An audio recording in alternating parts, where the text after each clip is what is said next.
निगरान घरू वज़ीर रिटायर ब्रिगेडियर हारिस नवाज़ ऐं IG सिंध रिफ़त मुख़्तियार 3 हफ़्ता अॻु सकरन जे ॻोठ माड़ी जलबाणीअ में क़ानून लागू कंदड़ इदारनि हथां शहीद थींदड़ 4 ॻोठाणनि जे तॾे ते संदन वारिसनि वटि पहुता, जिते शहीदनि जे वारिसनि ऐं ॻोठ जे नेक मर्दनि बाग़ अली जलबाणी हाजी गुल हसन जलबाणी मथनि थींदड़ ज़ुल्म जो दास्तान ॿुधाईंदे चयो त क़यामत सुगरा जो मंज़र हो 28 सेप्टेम्बर ते जंहिं ॾींहुं असांजे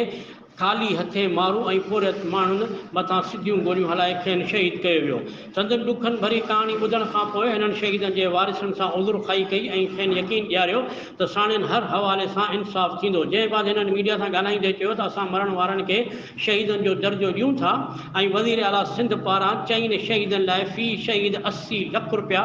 ऐं 4 ज़ख़्मी लाइ फ़ी ज़ख़्मी 20 लख रुपया ॾियण जो ऐलान करियूं था, जॾहिं त शहीदनि ऐं ज़ख़्मी जे ॿारनि जी तालीम जो ख़र्च सिंध सरकार बर्दाश्त कंदी। इन्हनि इहो बि चयो त शहीदनि जे वारिसनि खे रक़म ॾियण लाइ खेनि जल्द वज़ीर आला हाउस कराची घुरायो वेंदो। हिननि हिकु सवाल जे जवाब में चयो त IG